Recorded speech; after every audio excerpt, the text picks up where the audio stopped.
नमस्कार दोस्तों।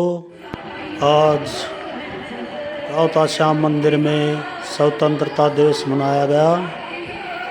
यह 75वां स्वतंत्रता दिवस है जो कि बड़े जोश से मनाया गया। ये इसी की कुछ तैयारियां चल रही हैं। इसकी हम शुरू की कुछ झलकियां दिखा रहे हैं आपको। लास्ट तक वीडियो में बने रहे।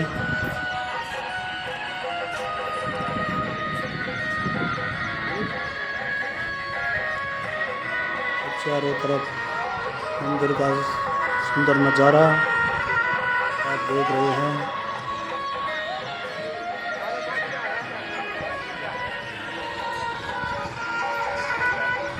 उसी की तैयारी चल रही है। कुछ बच्चे अभी झूला झूल रहे हैं क्योंकि अभी थोड़ा टाइम है। 9 बजे तिरंगा फहराया जाएगा।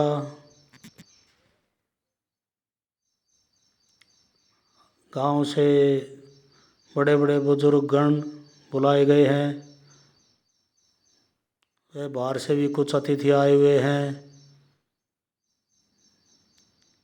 उनके शुभ हाथों से झंडा फहराया जाएगा। आप देख रहे हैं।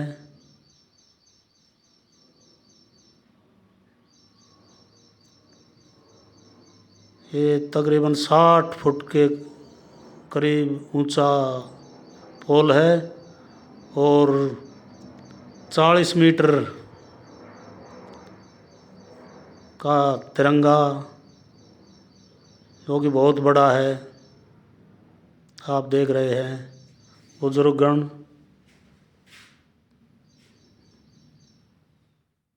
झंडा फहराते हुए और जयकारे लगाते हुए। सभी में बहुत जोश है।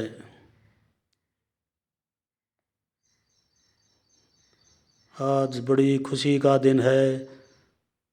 हमारे देश में 75वां स्वतंत्रता दिवस मनाया जा रहा है।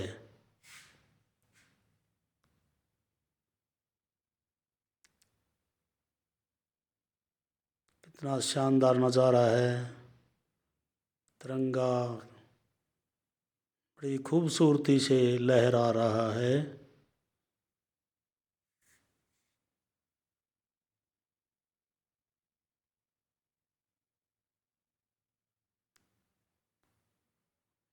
आप देखते रहिए।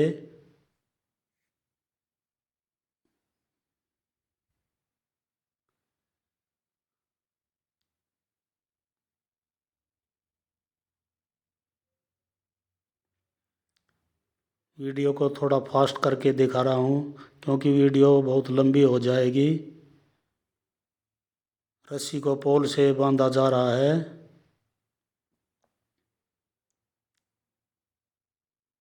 और फिर राष्ट्रगान शुरू होगा। धन्यवाद।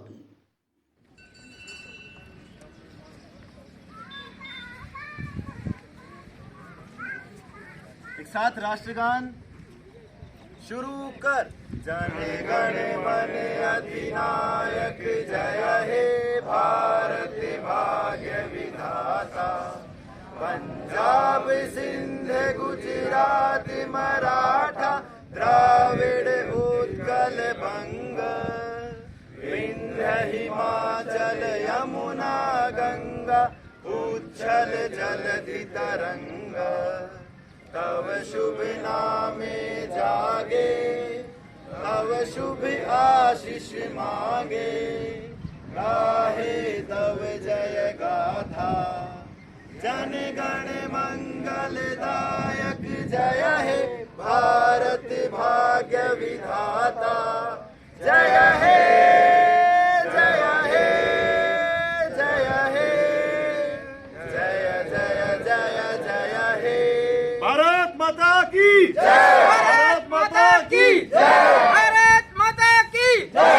वंदे मातरम वंदे मातरम वंदे मातरम। श्याम महाराज की जय। छोटी छोटी चीजें भी हम अगर करें तो हम अपना योगदान दे सकते हैं। जैसे कि गंदगी ना फैलाना, हम अपने देश को गंदा खुद करते हैं। कई बार खाया पिया और वहीं पर डाल दिया, सड़कों पे चलते हुए गाड़ी से जा रहे हैं, बीड़ी सिगरेट बाहर फेंक दिया, बिस्किट का रैपर बाहर फेंक दिया, बेटे सुन लो, आगे आ जाओ, सुन लो, बाहर जा रहे हैं तो वहीं पर कुछ भी डाल दिया। तो मेरी सबसे एक रिक्वेस्ट है, बच्चों से बड़ों से सभी से, मैं भी ऐसा ही करता हूं। अगर मेरे पास कुछ है खाने का सामान, बिस्किट खाया, तो मैं क्या करता हूं, जेब में डाल लेता हूं या फिर बैग में डाल लेता हूं, उसको फेंकता नहीं हूं। क्योंकि सिर्फ घर हमारा नहीं होता है, हम क्या करते हैं, घर को ही साफ रखते हैं, बाहर डाल देते हैं गली में। घर हमारा है, गली हमारी है, और गांव, फिर शहर, फिर राज्य, फिर देश हमारा है। इसलिए सबसे पहली बात तो ये सभी ध्यान में रखें कि गंदगी ना फैलाएं। साफ करने वाले तो साफ करेंगे, लेकिन हमारा ये फर्ज बनता है उस चीज को जो हमारे पास है साथ रख लो। डस्टबिन जहां भी मिले वहां पर डाल दो। दूसरी बात मैं ये कहना चाहूंगा कि हम सब जो भी करते हैं वो अपना काम ईमानदारी से करें। हम कहते हैं कि भाई फौजी लोग देश की रक्षा करते हैं, हम उनके बहुत आभारी हैं। हमारे लिए दिन बड़े बुजुर्ग, नौजवान साथियों, प्यारे बच्चों, जैसा कि आप सभी जानते हैं, आज पूरे देश में अपना 75वां स्वतंत्रता दिवस मनाया जा रहा है। तो मेरी हार्दिक शुभकामनाएं सभी बच्चों को, बड़े बुजुर्ग और नौजवान साथियों को। मैं आपको एक बात बताना चाहूँगा, जैसे कि आप सब लोग जानते हैं कि पिछले 1 वर्ष से लगभग हमारे पूरे गांव में हमारी पूरी टीम लगी हुई है साफ सफाई के लिए। हर एक कोना कोना छाट कर हम साफ सफाई में लगे हुए हैं। मैं ये चाहता हूं कि अपने गांव के जितने भी नौजवान साथी जो मुझे सुन रहे हैं अभी, थोड़ा सा अपना श्रमदान दें। थोड़ा इतवार वाले दिन सिर्फ 1 घंटा निकालना आपको, हर संडे को, ज़्यादा नहीं 1 घंटा निकालना है, ताकि अपने गाँव को स्वच्छ रखना सबसे पहला दायित्व होता है। लोग अपने घरों को साफ रखते हैं, लेकिन अपने गाँव को भी साफ रखना, अपनी गलियों को भी साफ रखना, अपने कम्युनिटी सेंटर हो गए, अपने शमशान घाट हो गए, बहुत सारी जगह है। तो समय समय पर हफ्ते में 1 दिन रविवार का दिन मिलता है। मुझे पता संडे को सबकी छुट्टी होती है, सबको नींद पूरी करनी होती है। मैं कहना चाहूँगा सिर्फ ज़्यादा नहीं है, सुबह 6 से लेकर मैक्सिमम 8 बजे तक आपको टाइम देना है। और जितने ज़्यादा बच्चे जुड़ेंगे उतना ज़्यादा योगदान सबका रहेगा, उतनी साफ स्वच्छ वातावरण बना रहेगा। धन्यवाद। और जैसा कि आपको पता है कि साफ सफाई में हमारा 1 साल से ज़्यादा समय बीत चुका है। पहले हमने शमशान घाट साफ किया था, फिर कम्युनिटी सेंटर, और अभी रिसेंटली हमने 300 पेड़ अपने गांव के चारों तरफ लगाए हैं। तो सभी का साथ इसमें बहुत ज़रूरी है। अकेले 4 या 5 बच्चे या 10 बच्चे कुछ नहीं कर पाएंगे, इसलिए सबका साथ हमें चाहिएगा। हम हर रविवार सुबह 6:30 बजे से लेके जितना हम कर पाते हैं, 6:30 से 7:30, 8, 9 बजे तक जितना भी हम कर पाते हैं, हम इस कार्य में लगे रहते हैं। और एक और बात मैं कहना चाहूँगा, हमारे गांव की RWA रजिस्टर्ड हो चुकी है। जो भी दोस्त या जो भी साथी हमारे उसके मेंबर बनना चाहे तो उनका बहुत बहुत स्वागत है। इसी के साथ अपने शब्दों को विराम देता हूँ। बहुत बहुत धन्यवाद। भारत माता की जय, भारत माता की जय, वंदे वंदे। उधर की साइड से सबसे पहले गांव के बड़े बुजुर्ग जितने भी हैं उनको मेरा नमस्कार। इस रावता गांव की पवित्र भूमि को मेरा नमस्कार। और ये जितने भी देशभक्त साथी मेरे साथ यहाँ पर इस समय मौजूद हैं, उन सबको मेरा नमस्कार। जय हिंद।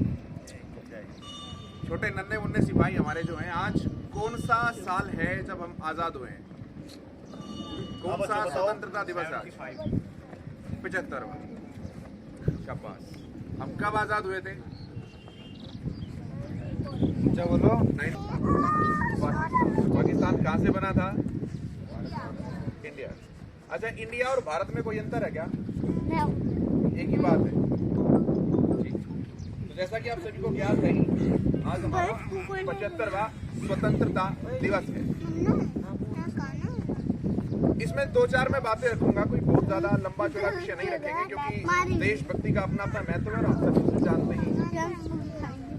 एक बहुत बड़ा सवाल आज भी हम सबके सामने ये है कि 75 सालों के बाद क्या आजादी वहां तक पहुंच पाई है जहां तक पहुंचनी चाहिए थी? मैं हूं, आप हैं, दिल्ली के हम गांव में रहते हैं, राजधानी का गांव है, हम आसानी से कहीं भी आ सकते हैं, जा सकते हैं, उड़ सकते हैं, पहन सकते हैं, अपनी बात रख सकते हैं। दिल्ली के आसपास राजधानी का जैसे विकेंद्रीकरण होता है, थोड़ा और पीछे पीछे जाते हैं, वहां भी इसी तरह की कमोबेश सुविधाएं उपलब्ध है। लेकिन तकरीबन 4 या 5 महीने पुरानी खबर है राजस्थान के जालोर में एक 5 साल की लड़की अपनी दादी जी के साथ पानी भरने के लिए जा रही थी। 7 किलोमीटर वो पैदल चले और उसके बाद धूप में लड़की की मृत्यु हो गई प्यास के कारण।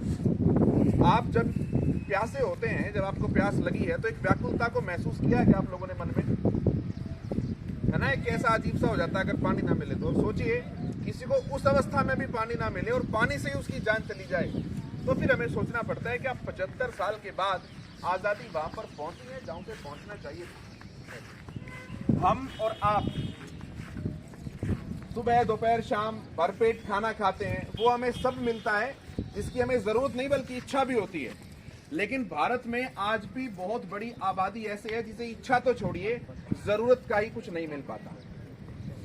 झारखंड मध्य प्रदेश के भाबरा इलाके के आदिवासियों के साथ मेरे को रहने का जाने का मौका मिला। विश्वास कीजिए दोस्तों, वो आज भी घास की रोटी खाते हैं। घास की रोटी कैसे?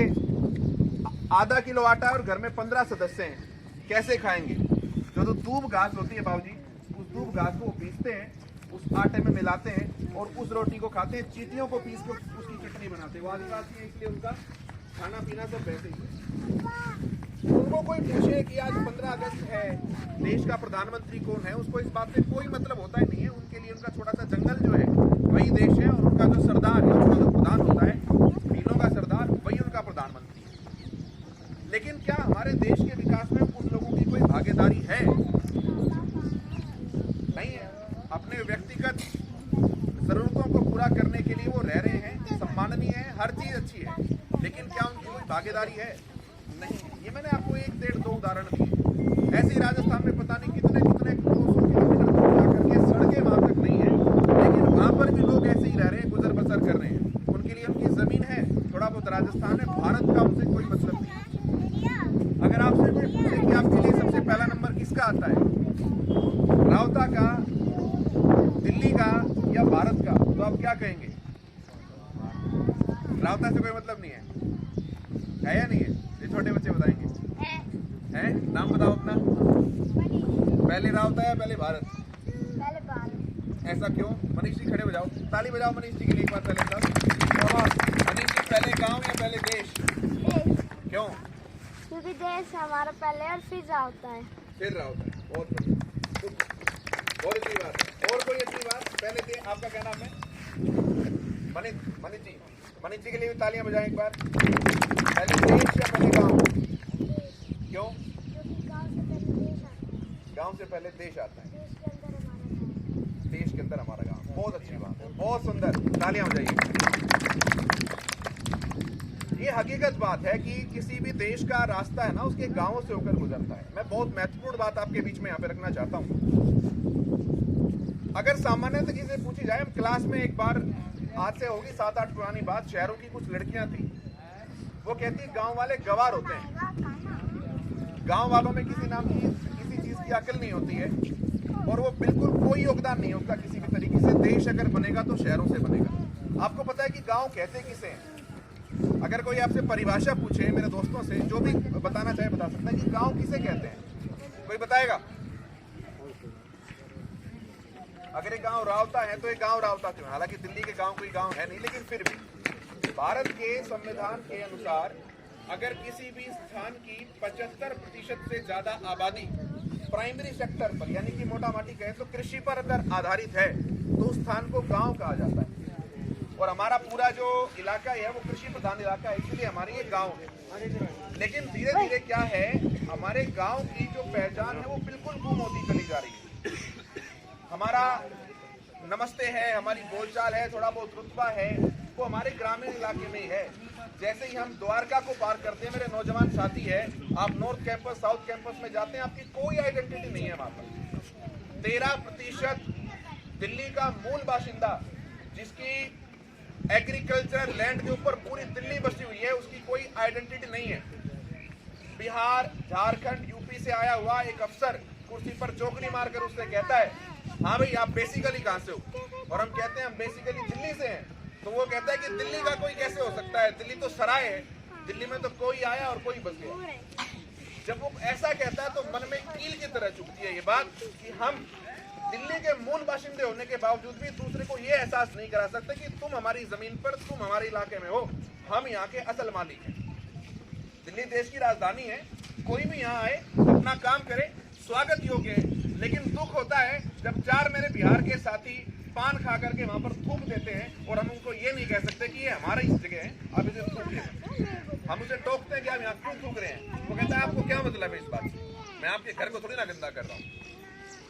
हम उसे कहते हैं कि हम नजफगढ़ के रहने वाले हैं। नजफगढ़ के वहां अपना गाँव पड़ता है, सुरेडा, रावता, झुलझुली, घुमनेड़ा, इनको तो कोई नाम से नहीं जानता। नजफगढ़ थोड़ा बहुत कहते हैं तो पता लगता है नजफगढ़, अच्छा वो बदमाशों का इलाका है जो, ये हमारी इमेज सेटअप हुई है, बिल्डअप हुई है। इसलिए क्या है, जब भी कहीं रोजगार की बात आती है हमारी युवा जो है लाइन में सबसे पीछे खड़े हुए नजर आते हैं।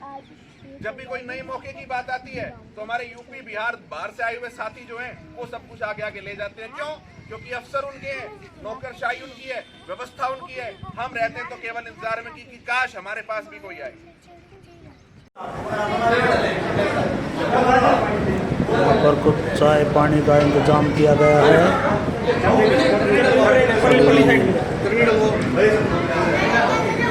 चाय का आनंद उठा रही है। जय श्री कृष्ण, जय श्री कृष्ण।